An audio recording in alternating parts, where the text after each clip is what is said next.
de hoy, el título de la sesión de hoy, que lo hemos escogido con cuidado, es el liderazgo que edifica relaciones excepcionales. Y el título también sugiere que los seres humanos debemos aspirar a la construcción de relaciones excepcionales. La pregunta es, ¿por qué debemos aspirar a eso? Pues una contestación preliminar. Después de uno observar la sociedad, ¿verdad? Los científicos sociales somos observadores de la sociedad. Pues después de uno observar la sociedad con bastante concentración, no le queda más remedio a uno que decir que vivimos en un mundo dramáticamente dividido, divisorio y polarizado. Si tuviera que decir acerca de alguno de los males principales de la sociedad actual, esta es una sociedad dividida, la sociedad dividida, polarizada. Y eso se ve desde los partidos políticos, el asunto de las razas, las sectas religiosas, los géneros, hasta las clases sociales y las generaciones. Y cuando uno mira eso y concentra, uno se da cuenta que la fragmentación es alarmante. Por eso es que, para dar un ejemplo de las noticias, yo hago unos recortes de periódico diariamente de noticias que quiero concentrar y ver la recurrencia de esas noticias.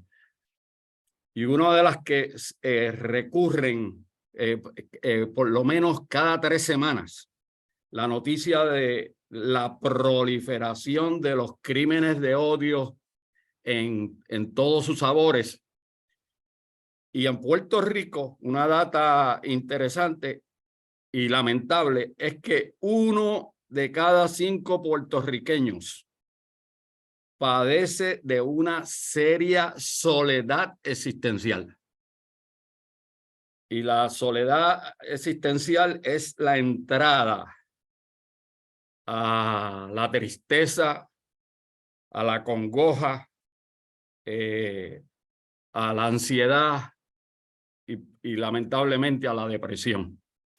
Así que el punto que quiero enfatizar para explicar por qué este tema de que los líderes deben salir a edificar relaciones excepcionales es que la crisis de la sociedad actual es una ruptura en el sistema de relaciones. Y esto conduce inevitablemente a una especie de enajenación social y un tema que hemos trabajado toda la vida, pero que ahora no lo voy a coger, no voy a coger esa marginal, pero conduce también esta ruptura en el sistema de relaciones, conduce considerablemente al colapso del contrato social. Y este contrato social, dentro y fuera de las organizaciones.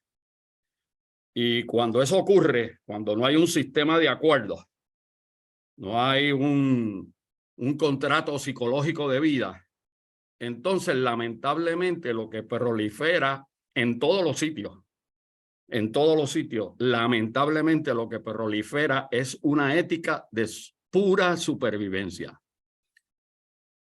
Y la ética de pura supervivencia lo que significa es que las transacciones humanas se van a medir estrictamente a partir del beneficio personal. Por lo tanto, hay interacciones que son transaccionales, buscando el beneficio estrictamente personal, en contraposición a las relaciones transformacionales, donde todos salimos beneficiados y todos crecemos y nos desarrollamos. Pues entonces, en una sociedad donde ha habido una ruptura en el sistema de relaciones, la mayoría de las relaciones son transaccionales. Y por consiguiente, resulta urgente aprender a desarrollar, a mantener vínculos solidarios como parte del ejercicio del liderazgo. ¿Y para qué se tiene que desarrollar esto? Para zanjar diferencias, crear plataformas de empatía y establecer conectividades aún en los sectores divididos. Y el punto es posible edificar relaciones excepcionales aún en sectores que tienen marcadas diferencias. Y obviamente las condiciones están ahí. Por eso lo que quiero al escape compartir en esta sesión es que es necesario que los líderes aprendan a desarrollar relaciones excepcionales para mejorar la calidad de vida y el bienestar pleno. Y aquí tengo una curiosidad, por no decir una preocupación, porque me estoy tratando de ocupar un poco en esto, pero es difícil a veces identificar dónde están las instituciones que están enseñando la importancia de la edificación de relaciones excepcionales, ¿verdad? Así que les quiero decir, ¿verdad? Que a veces lo que uno ve en las interacciones por ahí es este síndrome que la psicología social ha denominado como the Fundamental Attribution Error, el FAE, Fundamental Attribution Error. ¿Y qué quiere decir eso? Culpabilizar a otras personas e ignorar los imperativos de la situación, ¿verdad? Eso quiere decir, el Fundamental Attribution Error quiere decir los seres humanos salimos a culpabilizar a otras personas y también a ignorar la situación que a veces estimula y hace bien propicia la situación con la que queremos trabajar. Y a los académicos que hay aquí conectados, les recomiendo la obra de Elliot Aronson. Elliot Aronson, un prominente psicólogo social que ha creado y experimentado con estrategias para reducir la hostilidad y el prejuicio en todos los contextos, pero particularmente en los contextos del salón de clases. Y su libro preferido para mí es este libro que se titula Mistakes Were Made, but not by me. Mistakes were made, but not by me. Así que Elliot Aronson tiene esta expresión que me gusta mucho y dice, las ciencias sociales son historias, entre comillas, del pecado y de la redención, ¿verdad? Y es una metáfora. ¿Y por qué dice historias del pecado y de la redención? Porque las ciencias sociales estudian las patologías, tales como el ostracismo, la agresión, el prejuicio, los genocidios, la violencia, pero por otro lado tratan de formular algunas estrategias para ofrecer esperanza y soluciones, usando esta metáfora, trayendo a algunos ángeles al contexto a veces negativo de la vida social. Así que lo que quiero decir con este módulo rápido, ¿verdad? Es que es necesario que los líderes aprendan a desarrollar relaciones excepcionales para mejorar la calidad de vida y el bienestar social. Y entonces la pregunta que les dejé fue esto, ¿dónde es el escenario para desarrollarlo? He pensado la idea de desarrollar un campamento de verano para personas especiales, para líderes especiales sobre este tema. Se me ha ocurrido esto, coger un campamento de verano, una semana. Yo soy de la vieja escuela, sería más tiempo, pero este es un tiempo donde se han comprimido las dimensiones temporales. Pues una semana, un campamento de verano, exclusivamente para practicar cómo se desarrollan relaciones excepcionales. Así que los seres humanos sentimos una necesidad profunda de cultivar las relaciones excepcionales. Pero muchos de nosotros no apreciamos ese deseo en otros seres humanos. Y aquí yo veo esta gran contradicción, queridos y queridas. Esta es la gran contradicción con la que hay que trabajar a nivel de política pública y de política institucional. Los seres humanos sentimos una necesidad profunda de cultivar relaciones excepcionales. Pero muchos de nosotros no apreciamos ese deseo en otros seres humanos. Y entonces, con mucha frecuencia, nos comportamos de tal manera que amenazamos las relaciones de otras personas. Entonces eso hay que trabajar, porque si eso no se trabaja, se sigue deteriorando el sistema. El sistema se convierte en un ambiente entrópico. Entrópico lo que quiere decir un ambiente desorganizado. Un ambiente de sálvese el que pueda. Un ambiente de que la última deuda la paga ustedes saben quién. Así que a pesar de que esa dinámica ahí está presente y uno cuando uno observa con cuidado, uno lo ve todos los días. Pienso de todo corazón que es posible llevar a cabo pequeñas acciones en el diario vivir. Por ejemplo, reflexionar sobre cuáles son los valores que compartimos personas diferentes. De manera de que cuando hablamos de las cosas fundamentales que compartimos, esa conversación ayude a reducir la polarización, a mejorar la motivación y el desempeño en escenarios sociales. Así que con esto lo que quiero decirles, los líderes del futuro tienen que ser artesanos de situaciones que edifiquen las relaciones excepcionales. Y eso hay que enseñarlo. Hay algunos países, les puedo decir Israel, les puedo decir los países escandinavos, esos son los que conozco, deben haber otros. Me imagino, no me consta, pero me imagino que hay algunos escenarios asiáticos donde también esto se está haciendo. Hay algunos países que están desde la escuela elemental.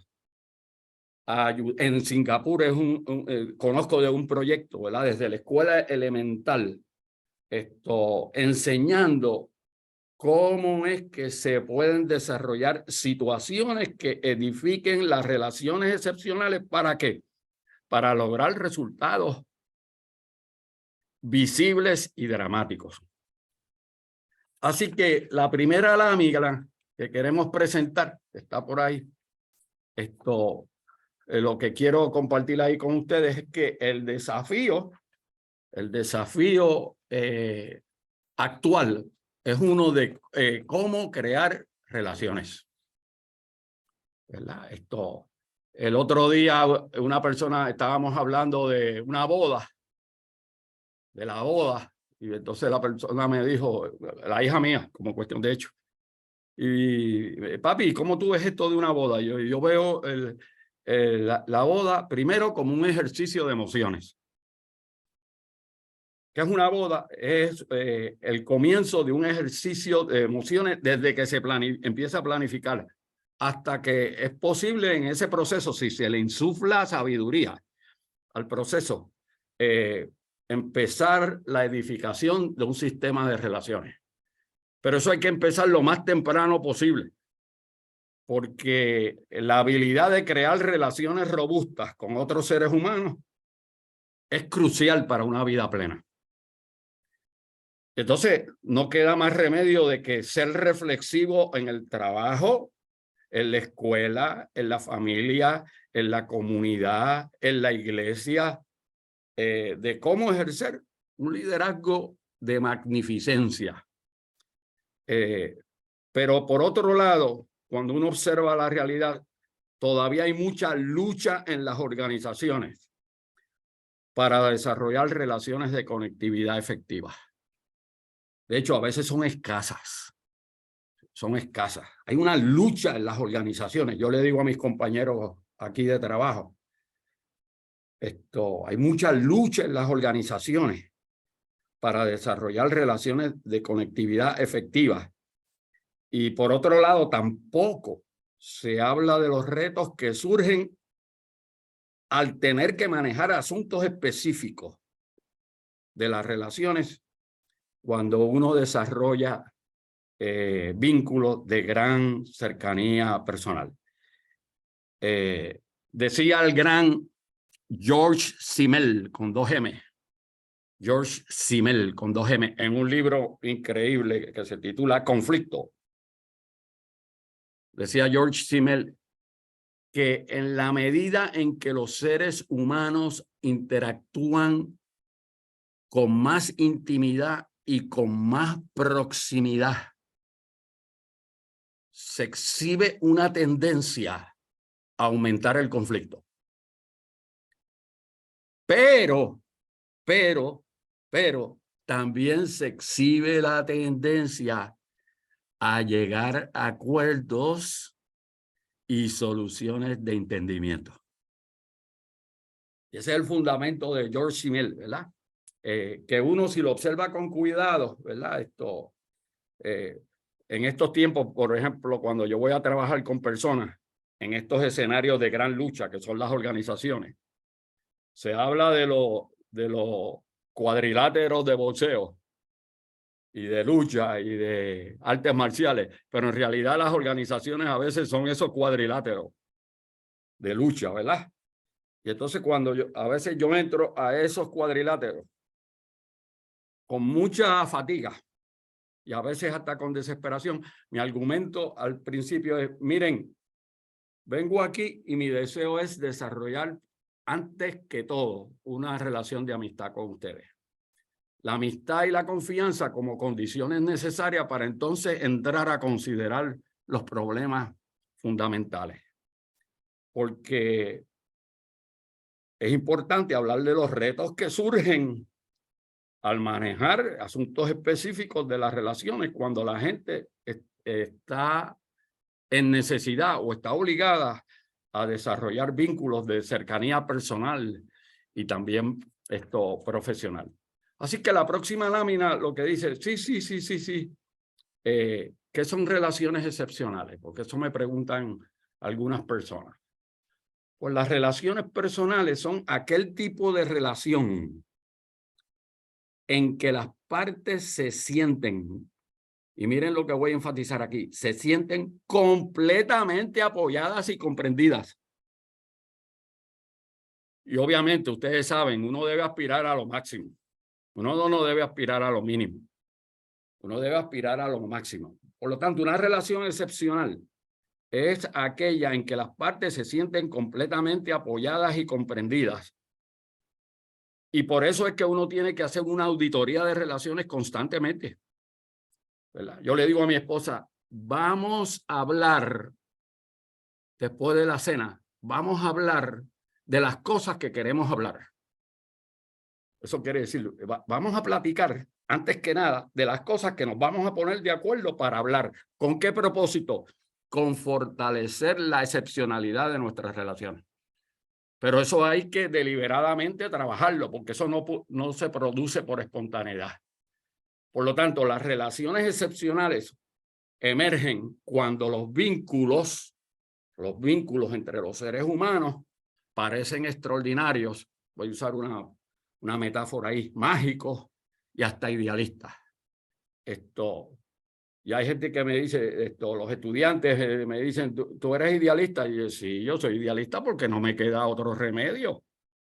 Porque no voy a mirar para abajo, voy a mirar para arriba. Claro que sí. Es un proceso, es una jornada. Por lo tanto, la verdad empírica, la próxima lámina, la verdad empírica.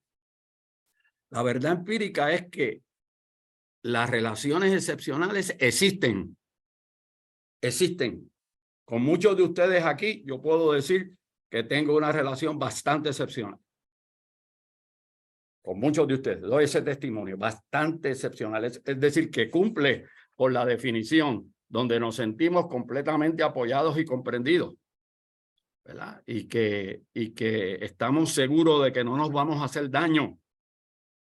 Por lo tanto, la verdad empírica es que estas relaciones que a veces la gente no se plantea, por lo menos cognitivamente hablando, estas relaciones existen, se pueden describir, aprender, desarrollar y aplicar.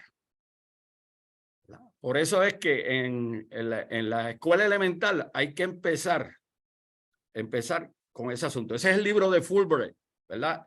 Everything I learned it in kindergarten. Búsquenlo en YouTube, ¿verdad? Everything I learned it in kindergarten. Y ese en kindergarten es una metáfora, quiere decir lo más tempranamente posible, donde uno empieza a describir, a aprender, a desarrollar y aplicar lo que pueden ser relaciones excepcionales. Y por otro lado, yo creo que muchos de ustedes han pasado por la experiencia, yo he pasado por esa experiencia. Es posible transformar una relación liviana, light, poco profunda, en una relación excepcional. Obviamente hay que trabajarla. Hay que trabajarla. Para los que apostamos al aprendizaje, la suerte nunca está echada.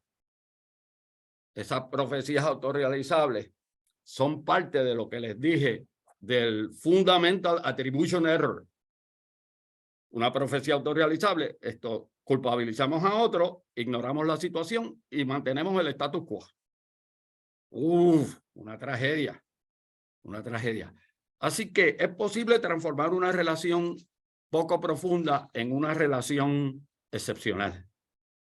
Entonces la pregunta es, ¿de qué se trata una relación excepcional? Ahí yo traté de comprimir las investigaciones y las aplicaciones y los experimentos. Ya les hablé ahí de Elliot Aronson. Este es uno de los tipos que ha estado experimentando concretamente sobre cómo desarrollar estas relaciones excepcionales. Pero eso es un paradigma. Así que, ¿de qué se trata una relación excepcional?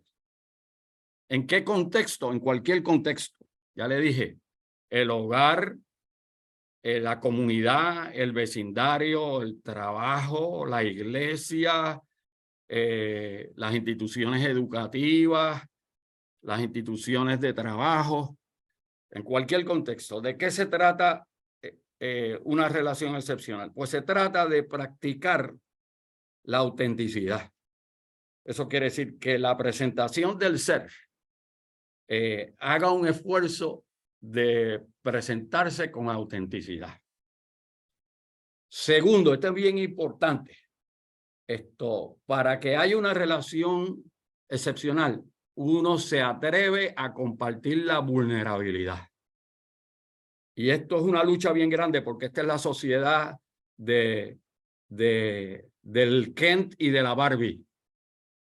Esta es la sociedad del Kent y de la Barbie. El Kent tiene que ser bien musculoso, fuerte y no habla de sentimientos, y la Barbie es una modelo perfecta. Cero vulnerabilidad. Y eso es una fantasía horrorosa. Y obviamente lo que hace es cancelar uno de los ejercicios bien importantes de la humildad, que es cuando uno se atreve en el contexto apropiado, claro está, ser vulnerable con el propósito de cultivar una buena relación. El otro punto importante para una relación excepcional es que hay que ser brutalmente honesto. A mí me gusta decirle, ella está por ahí oyendo encubierta, tiene un número por ahí encubierto, porque es tímida, pero está por ahí conectada. A mi esposa, me gusta decirle a mi esposa, que es una espartana. Yo digo, ahí viene la espartana, ahí viene la espartana, escondámonos. Pero me gusta decir, una de las cosas que yo le admiro a mi esposa grandemente es que es brutalmente honesta en la relación conmigo, independientemente que a veces sabe que al expresar esa honestidad me voy a molestar tremendamente. Pero esto se mantiene. La consistencia de la honestidad mantiene una relación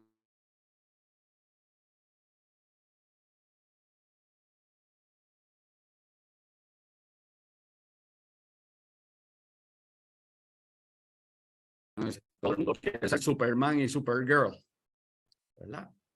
Como que la gente no se atreve a pedir ayuda. Y el pedir ayuda es un acto de humildad, de honestidad, de vulnerabilidad, y es una necesidad que tenemos todos los seres humanos. Y de hecho, si uno pide ayuda, entonces uno va desarrollando también la capacidad de ayudar a otras personas.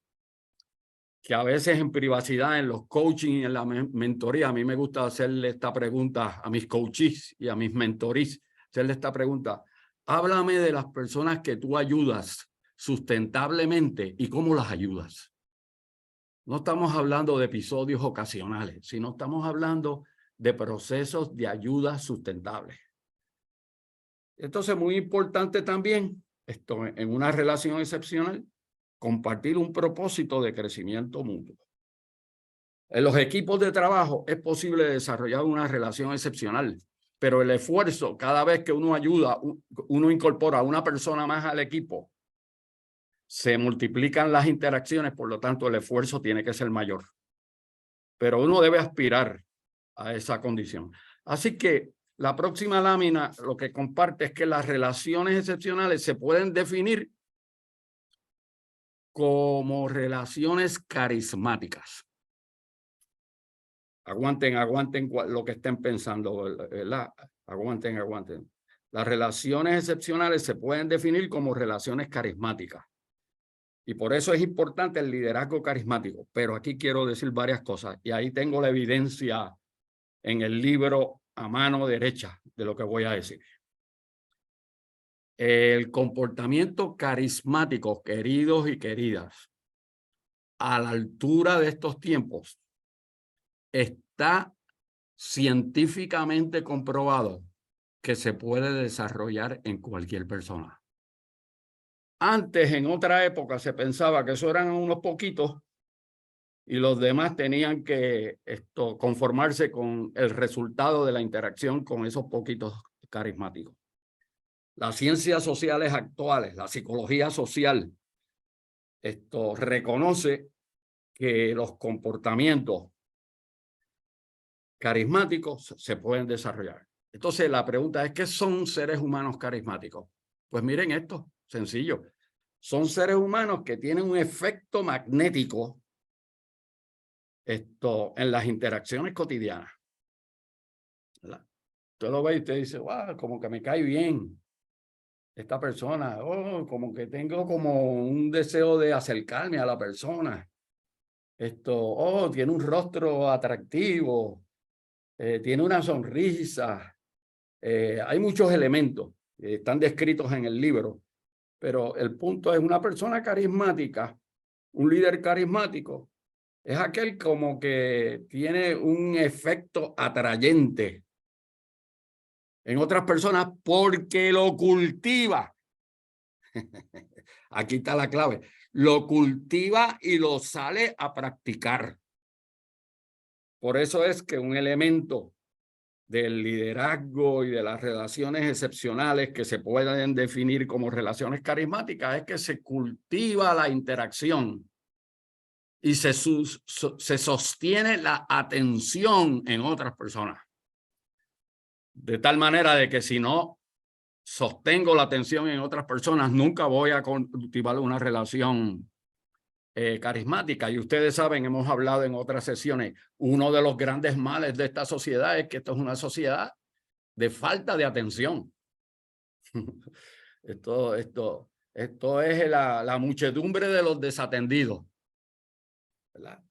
Entonces, el punto importante es que las relaciones excepcionales se pueden definir como relaciones carismáticas si se cultivan y se desarrollan. Así que veamos algunas cualidades de las personas y de los líderes carismáticos, ¿verdad? Y obviamente la estoy comprimiendo ahí, pero al lado ven los libros que fundamentan esta propuesta para ustedes. Entre otros, porque hay muchos. Esos fueron los que escogí estudiando para preparar esta sesión. Las cualidades de las personas y de los líderes carismáticos. Primero, sonríen. No es una risa burlona, es una risa afectuosa, solidaria, una risa de amor. Sonríen, ¿verdad? Segundo, entienden la importancia de la primera impresión. Eso es lo que quiere decir, vengo para aquí, vengo para esta reunión, nos vamos a encontrar, nos vamos a conocer.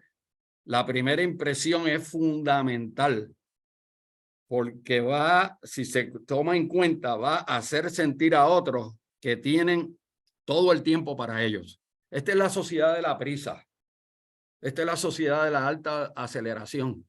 Y la prisa y la alta aceleración entre las interacciones da la impresión que el intercambio no es importante, ¿verdad?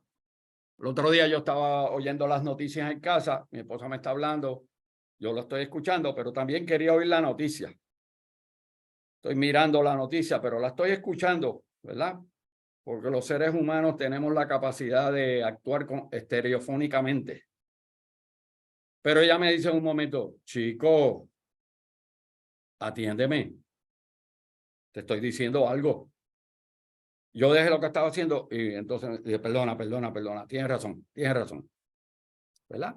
Porque esto es importante en las relaciones carismáticas y en las relaciones excepcionales que la otra persona se pueda sentir de que hay tiempo para ellos.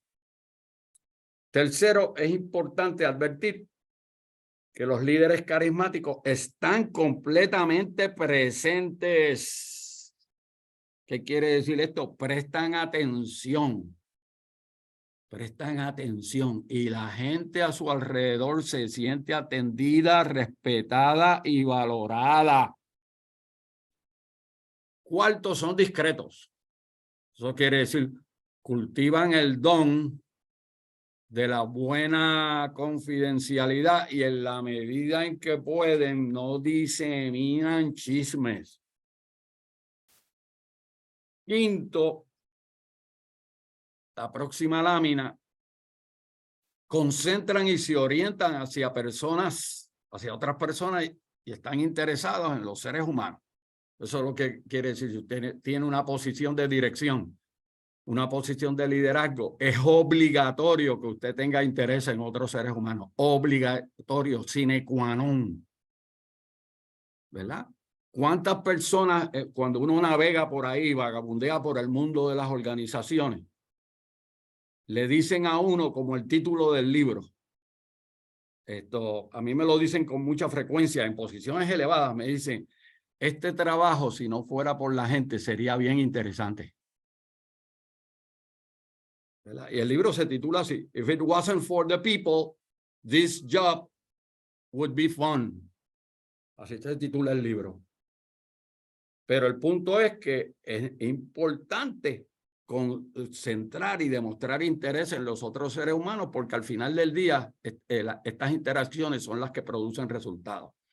Por lo tanto, los líderes carismáticos son los que pasan de lo superficial a lo profundo y para hacer eso hay que hacer buenas preguntas, hay que preguntar, escuchar sin interrumpir y estar en el negocio, negación del ocio, del entendimiento para luego hacer, actuar, decidir, obrar con sabiduría. Pero primero hay que escuchar, primero hay que entender, ¿verdad?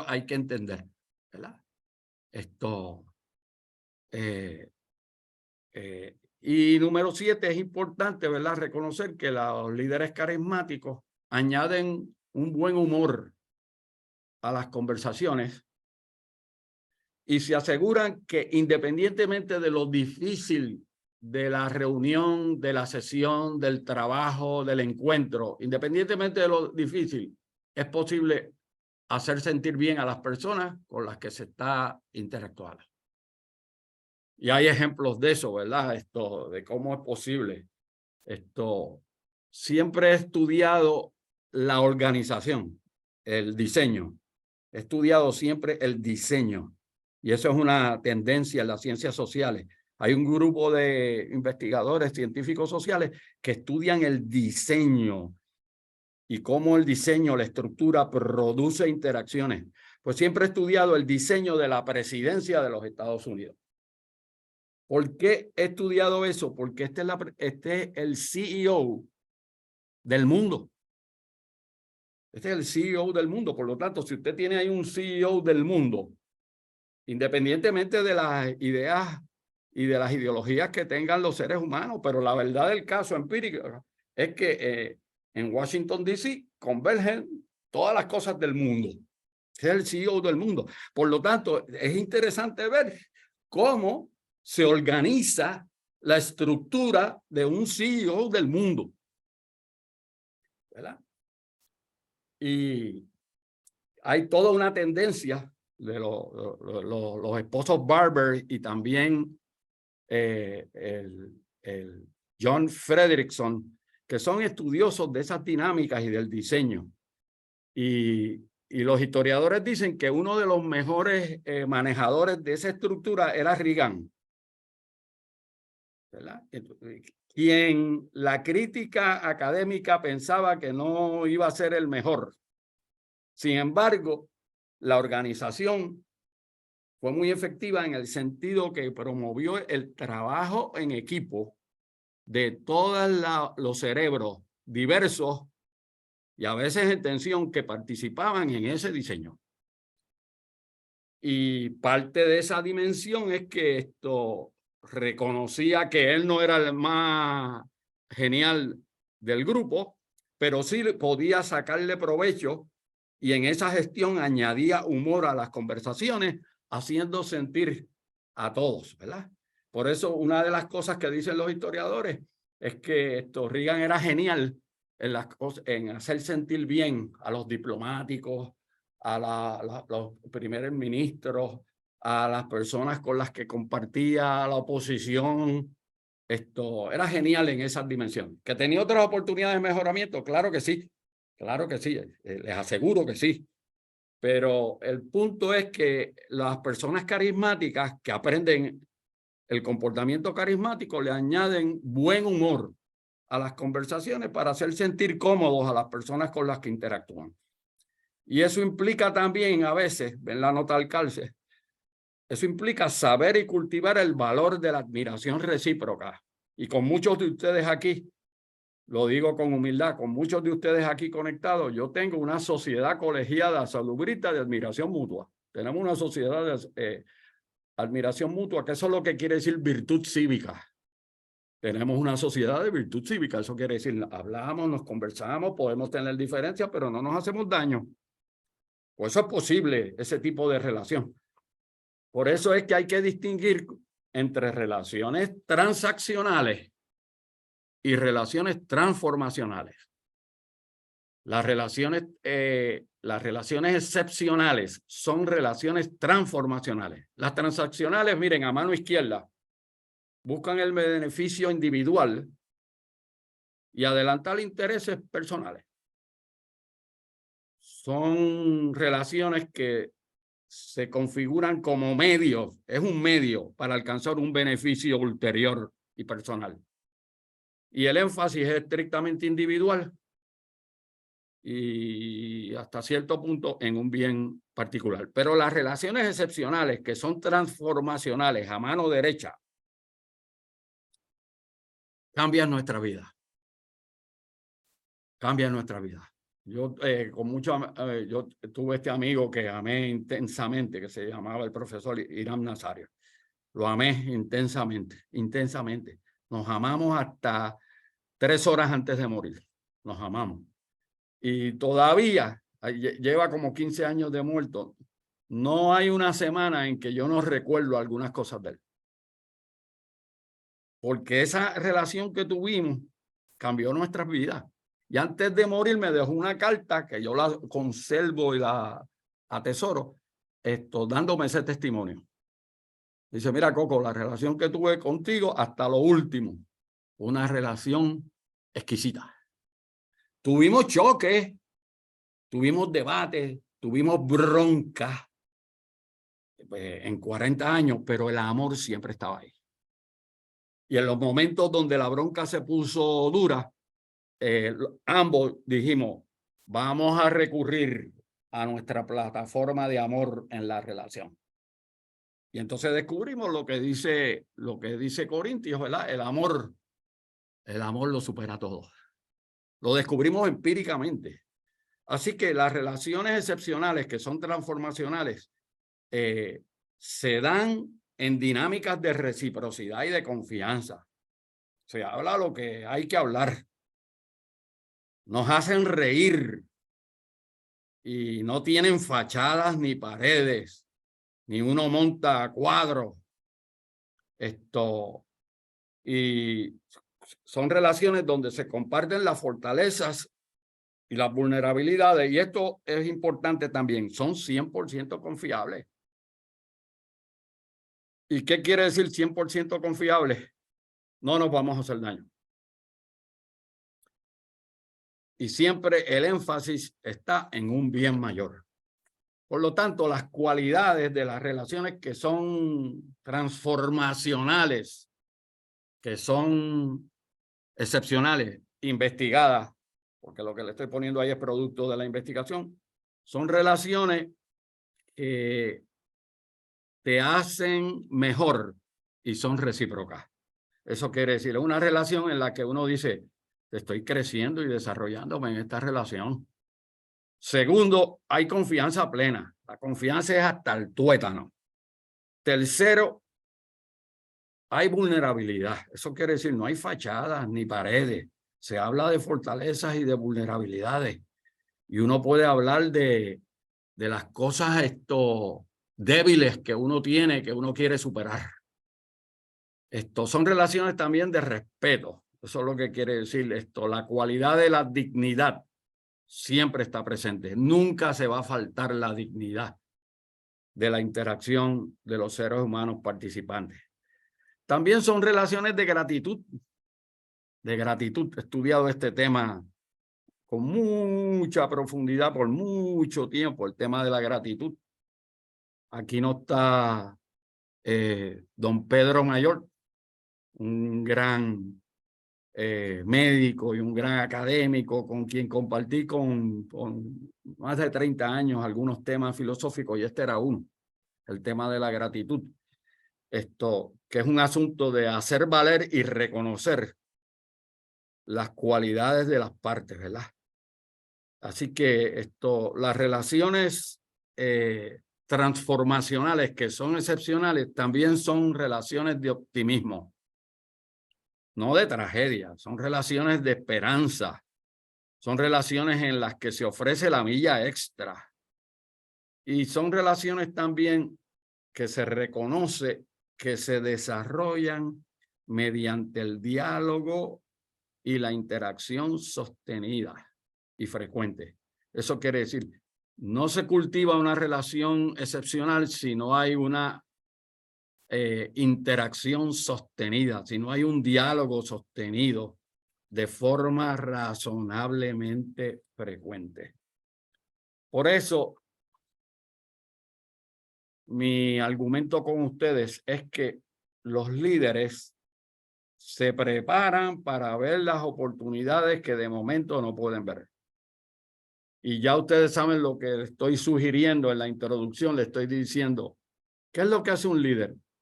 Un líder está en el negocio de entender personas y de entender las situaciones en las que están involucradas las personas con las que viven, con las que trabajan y con lo que se tiene que realizar.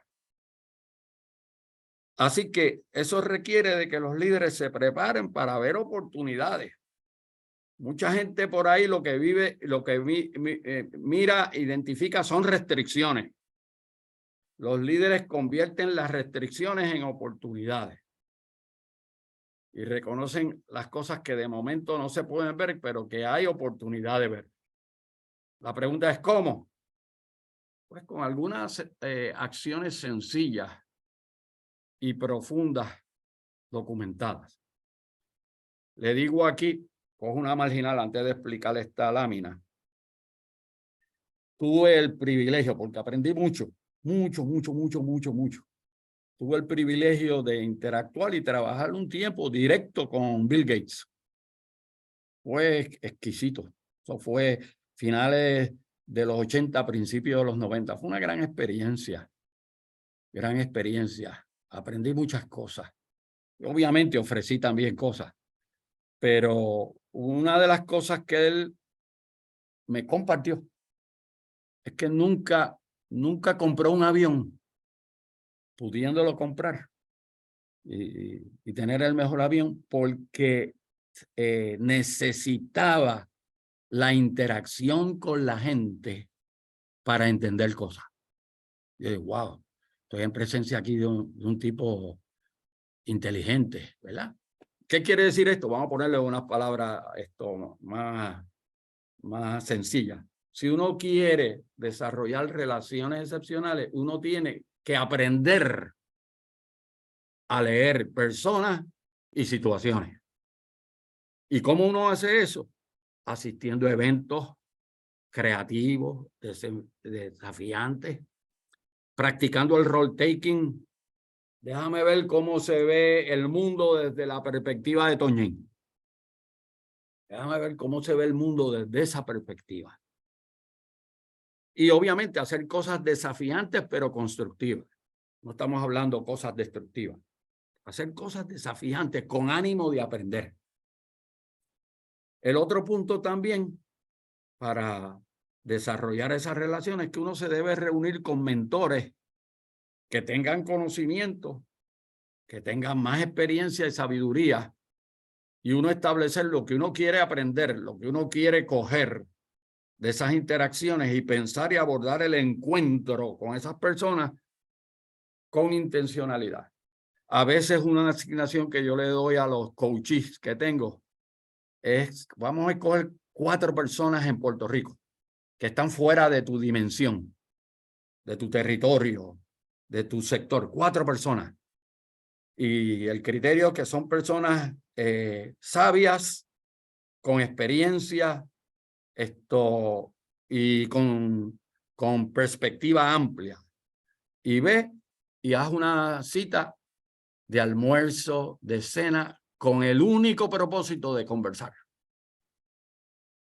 Con el único propósito. Y mira a ver qué aprendes de esa interacción. Las personas que le he recomendado eso y que lo han hecho, siempre regresan diciéndome, wow, gracias por esa recomendación. Fue dramática, fue fundamental. Y ustedes saben, no requiere, no es costosa esa acción, ese ejercicio.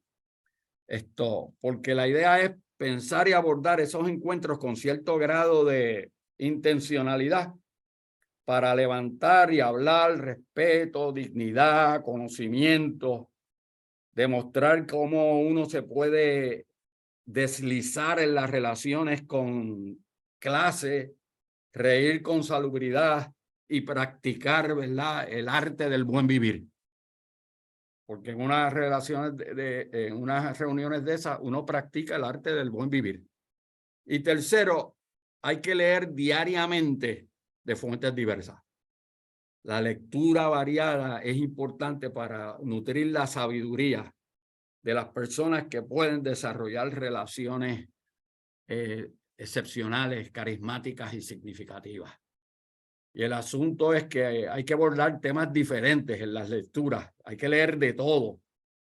El propósito es mejorar la calidad y la velocidad de la adopción de decisiones. Porque mientras menos uno sabe, mayor es la tendencia a paralizarse en la toma de decisiones. ¿Verdad?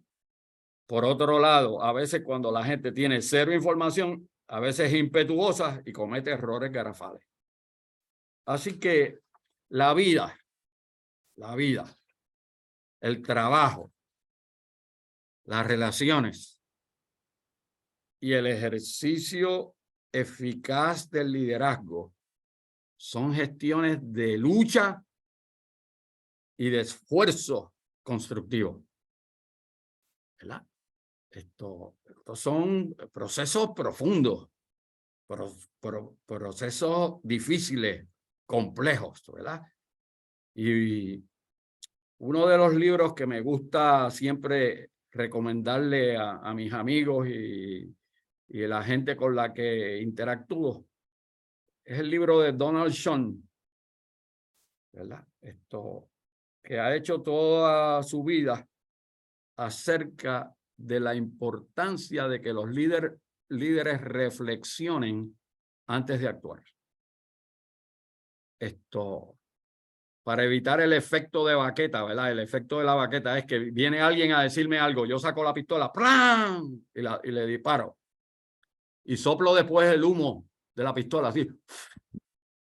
Y después que está liquidado, digo, ¿a qué era que él venía? ¿Qué era lo que venía a plantearme? ¿Verdad? El efecto de baqueta, ¿verdad? El efecto de cowboy, que ustedes lo ven por ahí a veces en los medios, no solamente locales, sino también transnacionales, ¿verdad? El efecto de baqueta, ¡boom! Y ese efecto de baqueta a veces es reforzado por una pseudocultura que no es intelectual y que es improvisada. Y Donald Shum dice, miren, hay que educar a los líderes para que aprendan a reflexionar y luego actuar. Obviamente, decía Immanuel Kant en Crítica de la Razón Pura 1 y Crítica de la Razón Pura 2, decía, la reflexión que no conduce a una acción es un acto de esterilidad. ¿Por qué? Porque pasó el tiempo.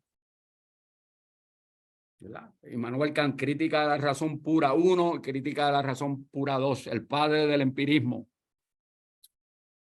Pero por otro lado, él decía, la acción que no tiene reflexión profunda es un acto de estupidez. Porque no tiene fundamento. Así que es un balance lo que quiero decir. Y eso lo desarrolla con profundidad Donald Shum, que ese ha sido el tema de toda su vida, desde aplicaciones a las escuelas y los niños, a los salones de clase, en las organizaciones, en las empresas, en las juntas de directores. Así que el punto que quiero enfatizar aquí, la vida, el trabajo, las relaciones, el ejercicio eficaz del liderazgo son gestiones de esfuerzos constantes y constructivos. Y eso implica que hay en el medio que poco a poco se va desarrollando una orientación, un modelo mental flexible, ágil, para estar receptivo a cosas nuevas que tienen como consecuencia esta expresión que es bíblica, el ensanchamiento del territorio. Pero cuando uno ve en la Biblia ese término, ensanchar, la oración de Jabes, oh, si me dieras bendición y ensancharas mi territorio y evitaras que alguien me cause daño. Jabes, ¿verdad?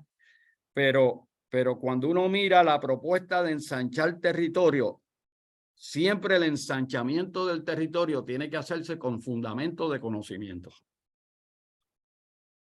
Número 2, la práctica reflexiva de los líderes que aspiran al desarrollo de relaciones excepcionales es una donde se reconoce que los fracasos son parte de la jornada del éxito. Y ya ustedes saben que he compartido con ustedes en otras ocasiones, los fracasos a veces es el pago de la matrícula para la escuela de la vida. Esto es el boleto. Los fracasos es que hemos hablado con Ticket Center para entrar al choliseo de la vida, ¿verdad?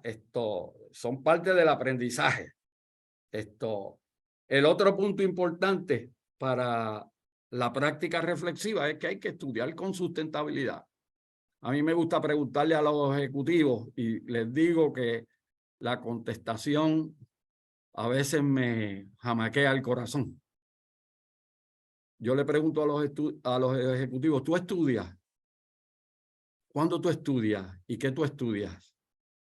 Y muchos de ellos a veces me dicen, no tengo tiempo. No tengo tiempo. Yo tienes que sacar tiempo. Porque el estudio lo que hace es desarrollar el interior y obviamente desarrollar el carácter y la capacidad.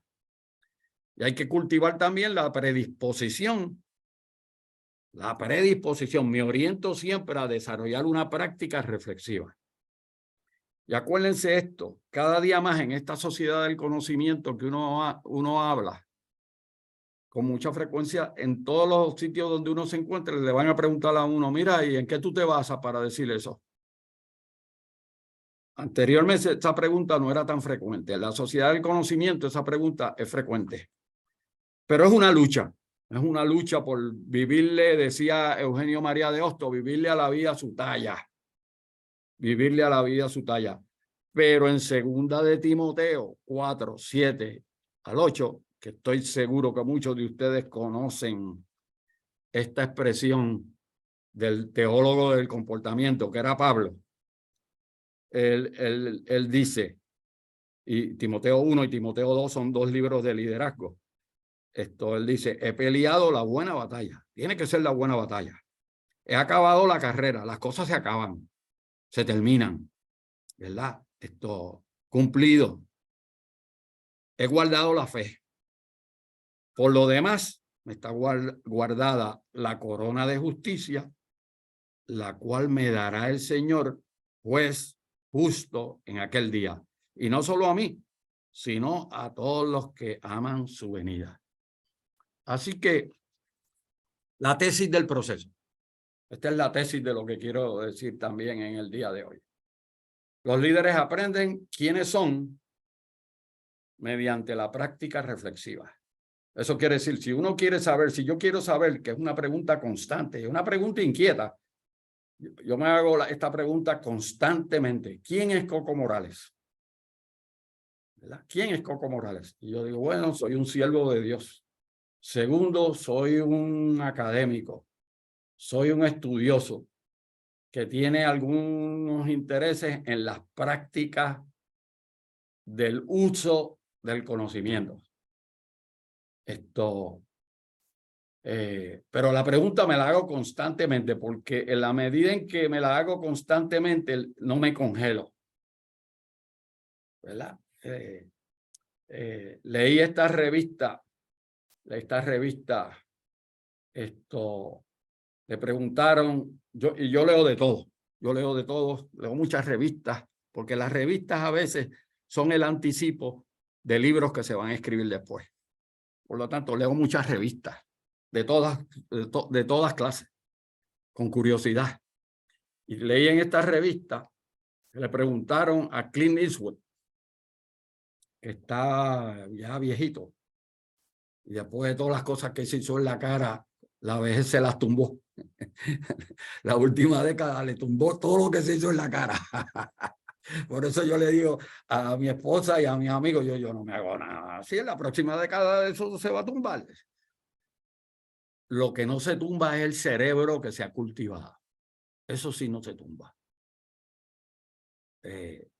Por eso le preguntaron a Clint Eastwood, ¿y qué tú has hecho para mantener una proyección del ser que se ve joven? No físicamente, sino en la forma de interactuar. Le preguntaron eso.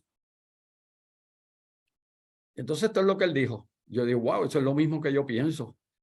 Él dijo, no dejo entrar a mi vida al viejo. No dejo entrar a mi vida al viejo. El viejo es una metáfora. El viejo lo que quiere decir es lo que he aprendido hasta que estoy aquí. Pues si usted deja entrar toda esa carga de lo que he aprendido hasta que llegué aquí, es bien difícil entonces proyectarse para la próxima década o para los próximos años. Es una metáfora, pero la metáfora es cómo uno evita que esa carga entre en el presente, estudiando, reflexionando, hablando, investigando. Y los líderes excepcionales, escuchen esto, los líderes excepcionales siempre están en la tarima de la vida cuando hacen el trabajo. Eso quiere decir esto, hola, hola, estamos en la tarima de la vida. A veces me gusta decirle también otra expresión que me gusta decir que es parecida a esa, es los líderes que buscan la excepcionalidad de las relaciones siempre están en elecciones. ¿Cuándo es el tiempo eleccionario? Siempre. Porque eso es lo que quiere decir, siempre está el desafío de mejorar y de que otros entiendan que estoy mejorando. Por lo tanto, siempre es tiempo de elecciones, que es una metáfora, porque en la sociedad civil por ahí se habla de que el tiempo eleccionario no es tiempo eleccionario. Siempre es tiempo eleccionario, desde el punto de vista de crecimiento y desarrollo. Y esos líderes escuchan para comprender y reconocen que el aprendizaje es una ventaja competitiva. Por eso me gusta decir, para los líderes que buscan relaciones excepcionales y comportamientos excepcionales, para ellos siempre es el día de las elecciones. Así que, ¿de qué se trata? De reconocer que la curiosidad ejercita el músculo de la mente. Y eso significa no hay descuentos ni atrechos en la vida. El sacrificio hay que llevarlo a cabo. No hay descuentos ni atrechos. El sacrificio hay que llevarlo a cabo y uno tiene que estar preparado para cada momento. ¿Verdad? En los momentos críticos y vitales, los seres humanos nos jugamos la vida. Por consiguiente, hay que actuar con reflexión, con meditación. Obviamente, yo se lo he dicho a ustedes en otras ocasiones, con mucha oración, cuando otros tienen miedo o están paralizados. ¿Verdad? Esos son los momentos donde se pone a prueba el liderazgo de las relaciones excepcionales que aspiran a la felicidad. Uno debe aspirar a la felicidad. Sí, uno debe aspirar a la felicidad. Y aquí, como tengo muchos académicos aquí conectados, les quiero decir esto y lo voy a decir con calma porque se van a acordar de mí. Lo había citado en la sesión pasada, pero creo que iba muy rápido. Pero les recomiendo de todo corazón a los estudiosos que hay aquí conectados que se lean el libro, lo busquen. El libro se titula The Good Life. The Good Life, 2 puntitos. Create a more meaningful and satisfying life. Y los autores son 2 autores muy distinguidos, un médico y otro profesor. Robert Waldinger, con W, Waldinger, y Mark Schultz, sin T, el Schultz, S-H-U-L-Z.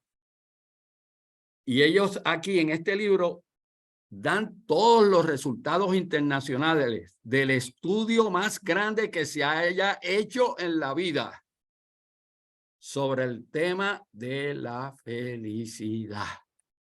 Ahí está el estudio más grande que se ha hecho en la vida, más profundo y más reconocido por la crítica internacional de los académicos. ¿Verdad? Entonces, el argumento, ¿verdad? El argumento para cultivar el liderazgo de relaciones excepcionales, y yo le estoy añadiendo aquí, que aspira a la felicidad, es que hay que ir al campamento de verano. Yo estoy usando esa expresión, ¿verdad? Entre comillas, hay que ir al campamento de verano. Eso quiere decir, ¿dónde es que estamos estudiando con profundidad? Y hay 3 elementos investigados. Están también en el libro que le estoy recomendando ahí.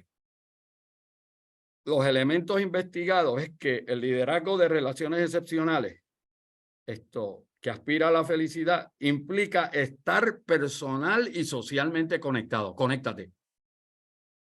Conéctate. Uno tiene que estar personal y socialmente conectado. Las personas felices conectan con otros. Pero estamos hablando de conexiones significativas, ¿verdad? De envergadura, ¿verdad? De profundidad. Segundo, hay que estar orientados hacia otros seres humanos.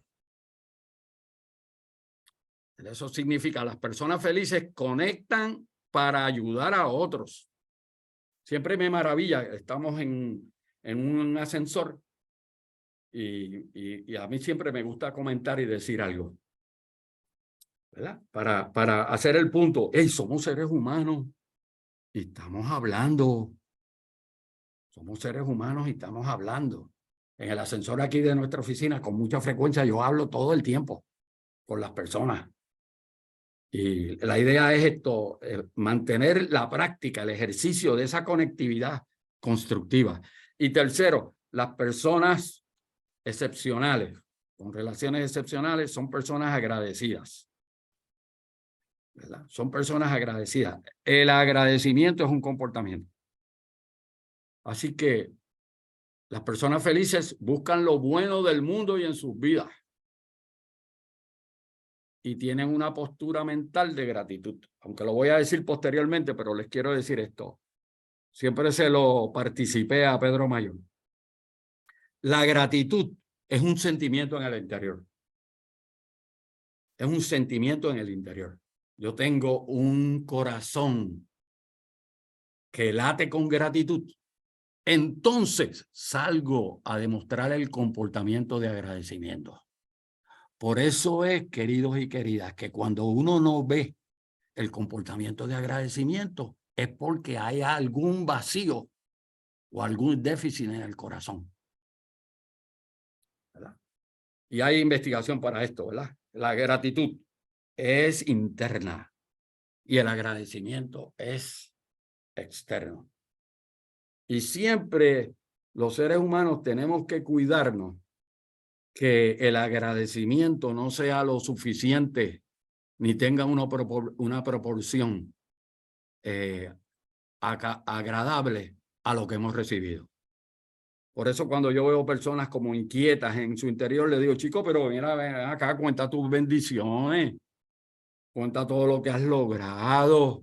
Vamos a ver aquí, porque a veces una de las manifestaciones de la depresión es que la persona tiene un vacío en su interior. Y entonces hay que repasar esto. Vamos a ver las bendiciones y las provisiones como fundamento para salir a demostrar agradecimiento. Y cuando uno muestra agradecimiento, ¿verdad?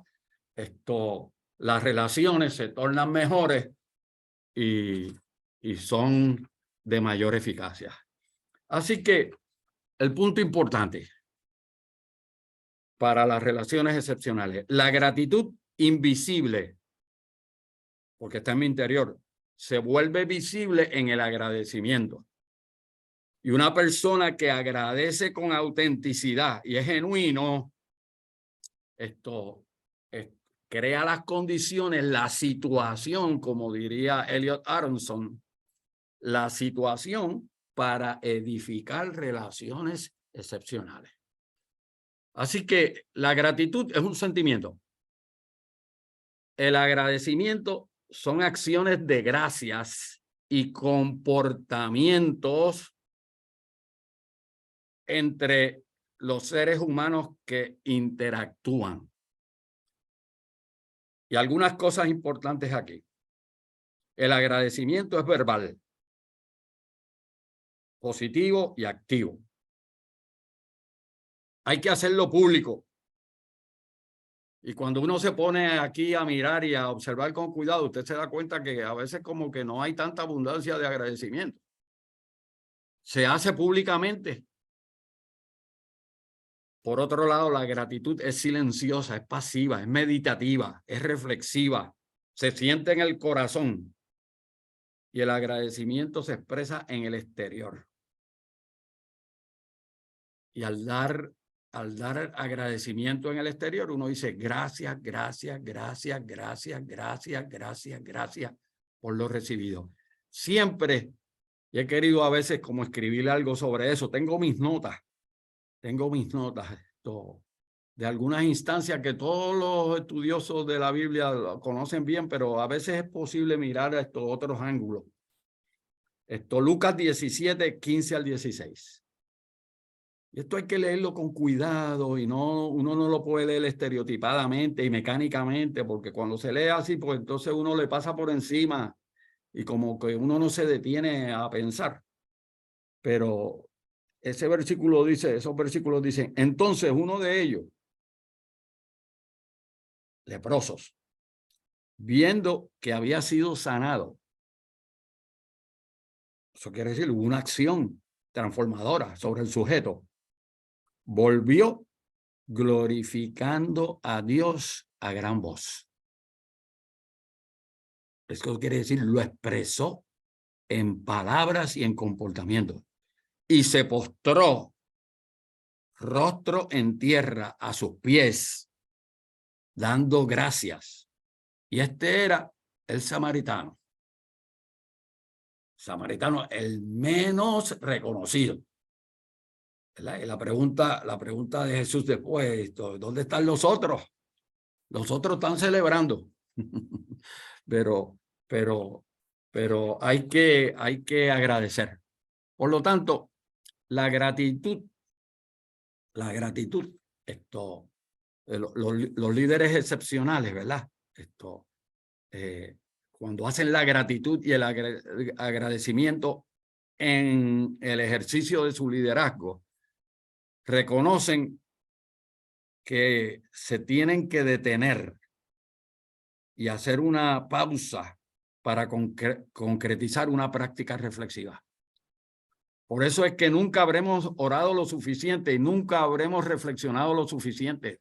Esto es un proceso continuo.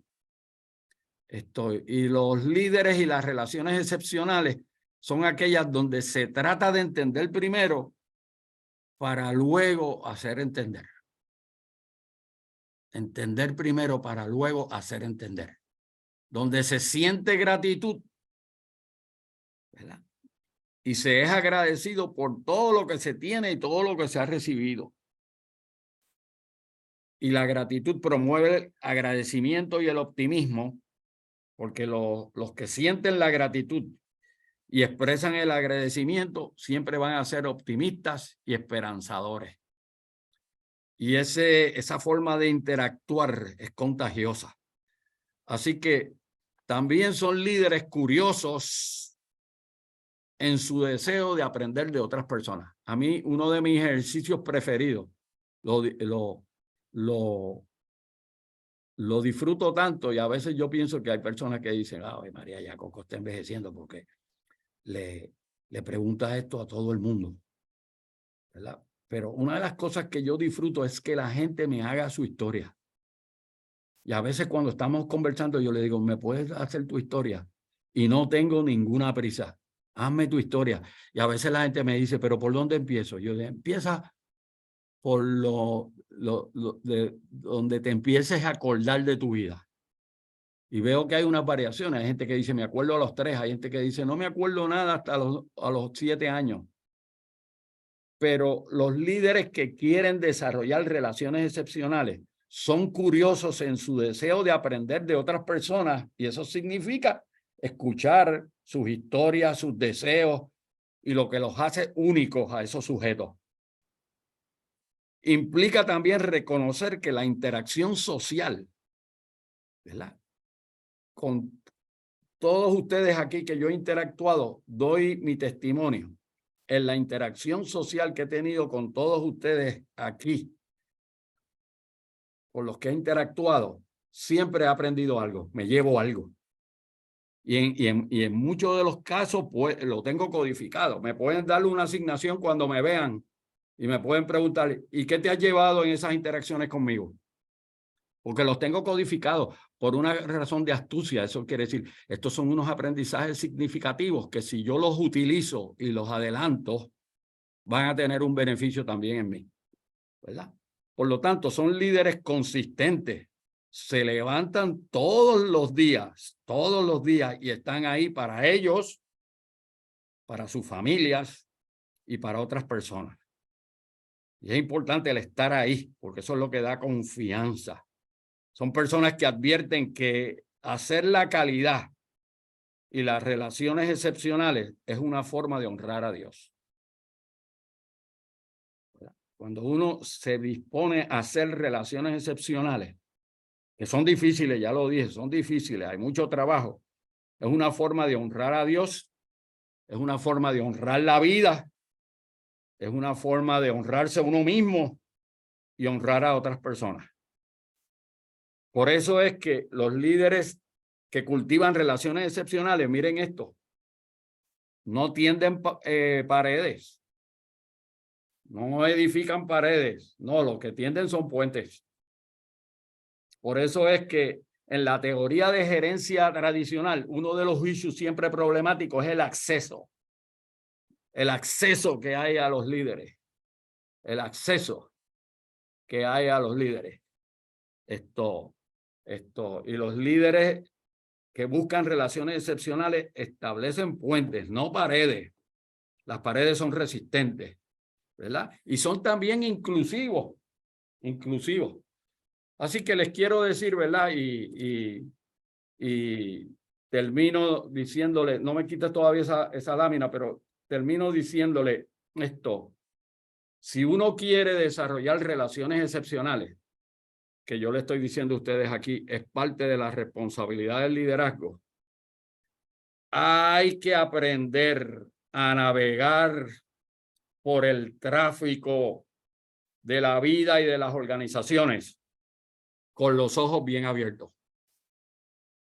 Yo veo gente a veces navegando por el tráfico de las organizaciones con los ojos cerrados. Y yo oro, Señor, que no me dé esa miopía o ese astigmatismo, porque eso se puede pegar. Y si alguno de ustedes está pensando, oye, Coco, pero no ha habido ocasión donde te has despistado en el tráfico de la navegación por la vida cotidiana en las organizaciones, la contestación es que sí, pero que no lo quiero reciclar. Aprendí de esos 5 minutos que tuve de despiste. Sí, aprendí de eso, ¿verdad?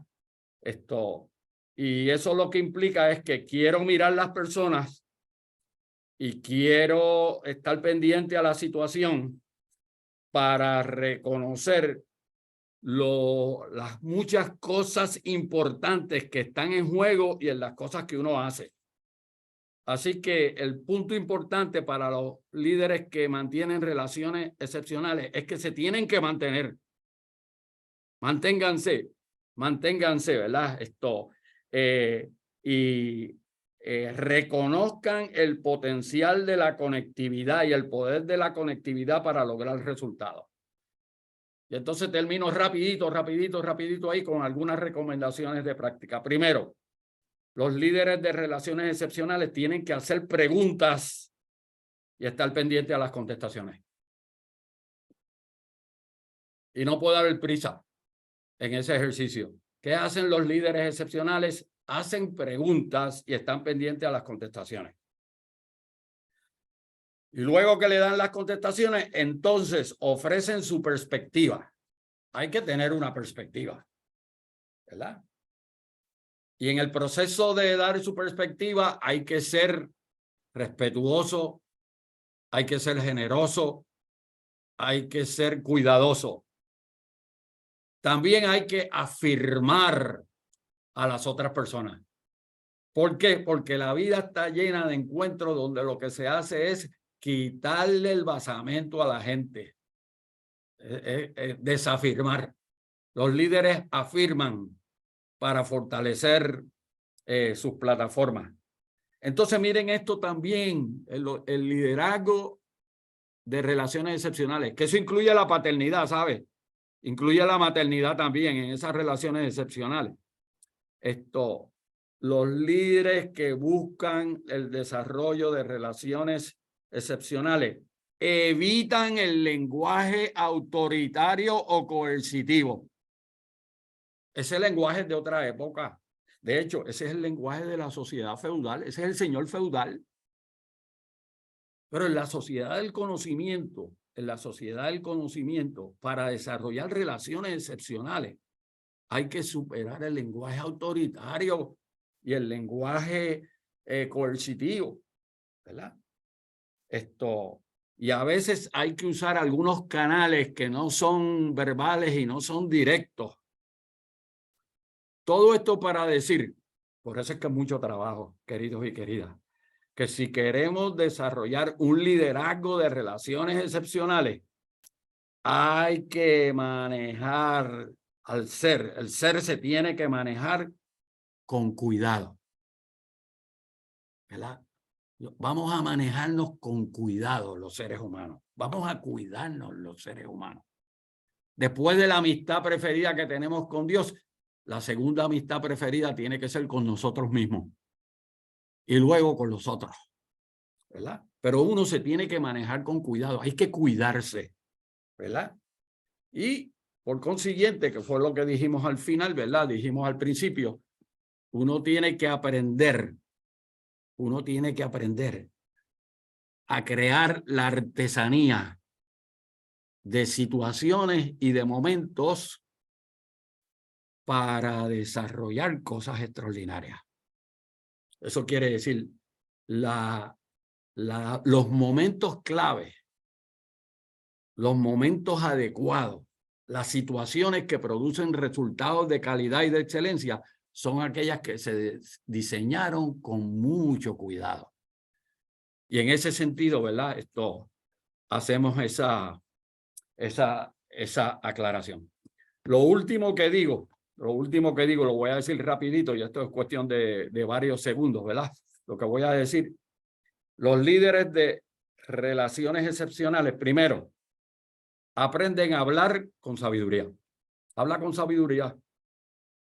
Yo a veces oro y Señor,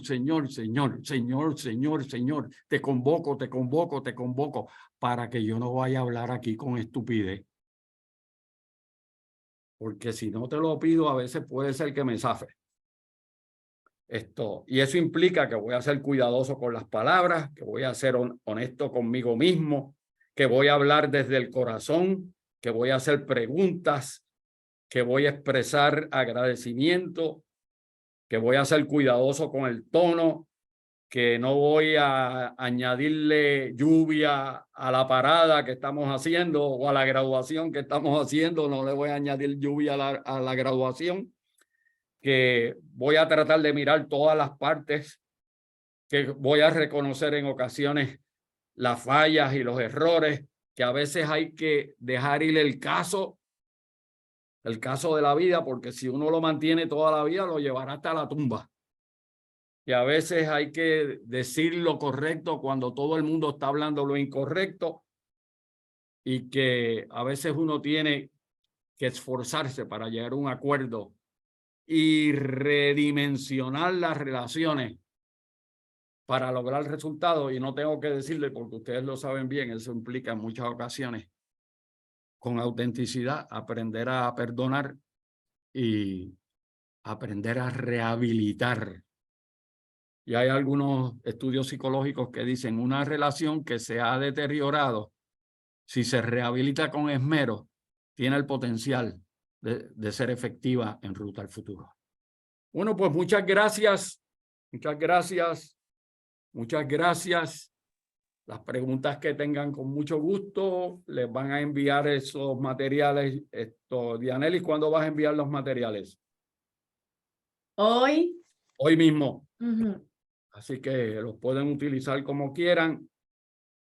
Tengo pensado el próximo tema.